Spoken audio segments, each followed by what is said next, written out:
In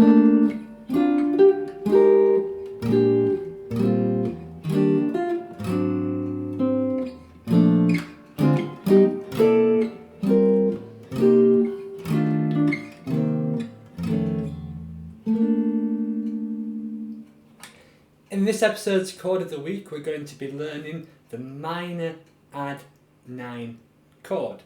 So I first learned to play this chord as a minor 7 chord. I think I learned it from listening to Jim Hall. So in the context of it being a minor chord, if we give it an A bass note, we get this chord right here, which is an A minor. Technically, it's an A minor add 9 chord.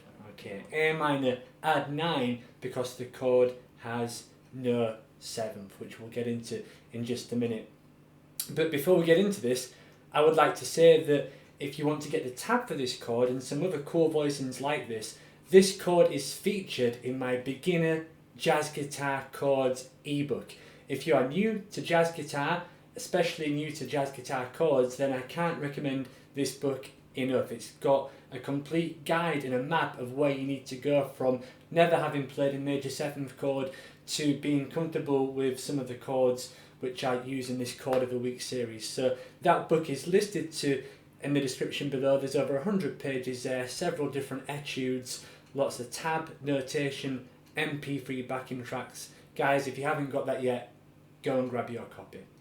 Okay, so the actual chord that I was demonstrating there was that minor add 9 chord. So in the key of A minor, what we have if we put an A bass note on this chord right here, we have the root, the 9th, which is B natural, then the C, they're the minor 3rd, and then E, which is the 5th.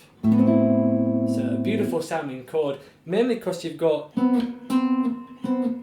this interval right here, the B and the C together, a bit of a cluster, which, you know, sounds dissonant when you play those two notes by itself, but in the context of the chord, really has a nice effect to it. So a couple of ways in which you can use this chord. Well, first of all, obviously you want to use it in a good old 2-5-1. So let's do a 2-5-1 in G. A minor 7, G 7, G major 7. So you could do A minor 7, and then you could do some kind of altered dominant 7 there. That's a D7 sharp 9, and then let's go to a G major 6. So 1, 2, 3, 4, 1, 2, 3, 4, 1, 2, 3, 4. Lovely. Okay, so moving on from that, the good thing about this particular chord is that we can actually add more movement within the chord. So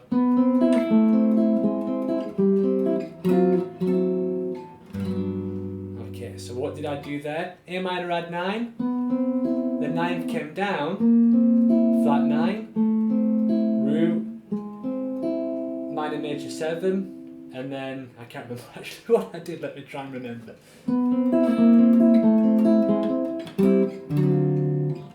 I think it was something like that, wasn't it? At that point I may have just gone to a regular A minor 7 after the minor with a raised 7, and then played around a D and resolved. But the cool thing about this is you can use this descending triplet motion.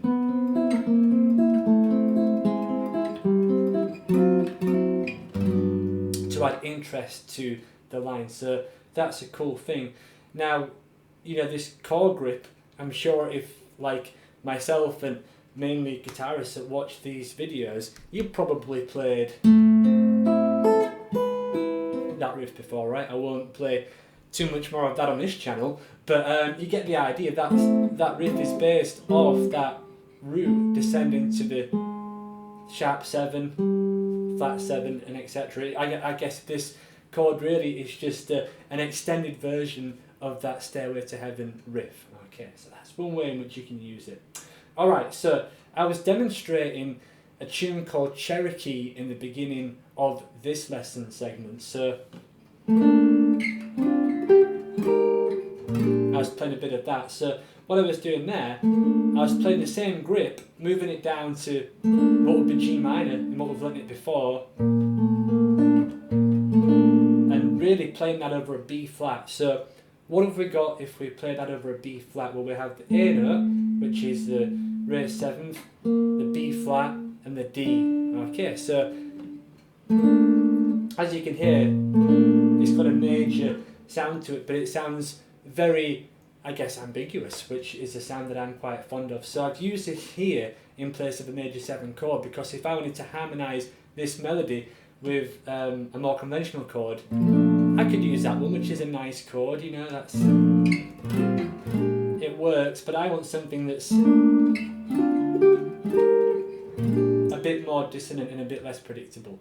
So I think that that one works well there as well. So against the B flat, you have the 7, root, and the 3. So you've got the guide tones there, haven't you, of a B flat chord? There's no fifth, but of course you don't always need a fifth. Okay, so that's this episode of Chord of the Week.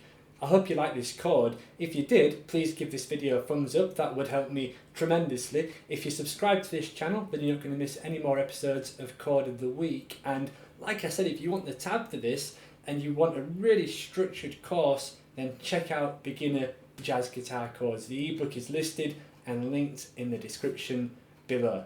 Thanks for watching.